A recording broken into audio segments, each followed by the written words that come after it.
Alright guys, welcome back to another video on HC Games, and today I'm talking about Days Gone and The Order 1886, and you're probably wondering, well, what have they got to do with each other? Well, let's just start by saying both have a similar Metacritic score, and I want to kind of get into the fact is Sony has dropped these two titles, and I honestly think it's an epic fail moment by Sony. So let's get into the juicy detail on today's video.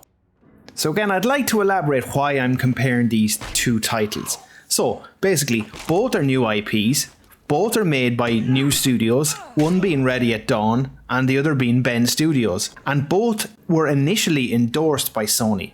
So what they also have in common, as I mentioned before, is both were met with mixed critical reception at launch. To be fair, the games had some issues, yes, but they were also great fun in my opinion and didn't deserve the overly harsh criticism they got. The Order 1886, as one example, was labelled as bland gameplay, overuse of quick time events. I really disagree. Thing is, with the gameplay itself was fun. It was actually really fun, and if you're the type of person that actually enjoys a solid third-person shooter with a great story and stunning visuals, bear in mind, with some excellent voice acting, again, completely underrated. Look, I'm not saying that this game was perfect. That's absolutely not what I'm saying. But all of these aspects seem to be overlooked to simply label this as a dud, mark it up with a score, hit it with a 71 whatever on Metacritic, and all of a sudden nobody ends up buying it. The thing was, Days Gone was also criticised for repetition, following open world tropes, and it's been done before was what was written a lot about. I just can't get my head around that either, because every game has repetition. Sometimes when we use the word repetition, we don't think about the manner of which we're using it. It's core gameplay. Yes, it has certain loops that are repetitive, but in Days Gone they're actually fun. So this criticism doesn't make sense to me either.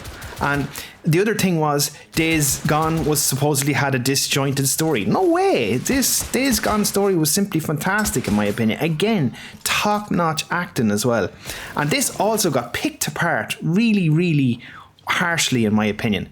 So like, how can you actively criticise Days Gone for its open world aspect and then massively praise a game like Red Dead Redemption 2? Controversial opinion alert, I think Red Dead Redemption 2 is probably one of the most overrated games in the last decade. And a lot of the gameplay elements are so similar, or even more linear than Days Gone. It's nearly like Rockstar is funneling you down a hole in Red Dead Redemption 2. Anyway, enough about Red Dead Redemption 2. To get back to it, did these games show promise? Yes, they showed plenty of positives, and honestly, there were chances there for a future franchise to actually grow. So anyway, what the hell happened? Why did Sony feel they needed to drop these two titles?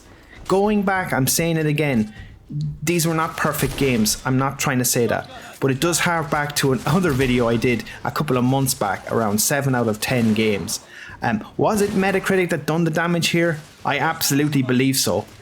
And as I've said in the channel before, there's nothing wrong with 7 out of 10 games. This perception that everything has to be perfect, and it seems to filter now into these big companies like Sony, etc. And the fact they just abandoned these two titles pretty much, it's madness to me, absolute madness. You know what the juicy thing about these games now is they have a pretty substantial cult following, especially Days Gone most recently. And funny enough, the Bend Studios director Jeff Ross actually tweeted the other day, and he's just pretty much said that Days Gone has sold just as much as Ghost of Tsushima. There we go.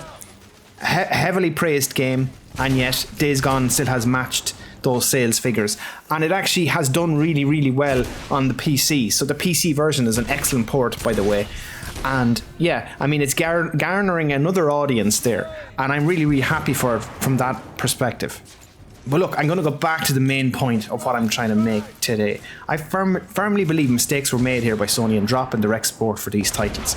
These games deserve a second chance. They deserve an attempt to build on the foundations that were laid out in the first iterations of these new IPs, without being simply boot-kicked by Sony because they didn't meet massive sales quotas that the publishers and ultimately these greedy shareholders demand.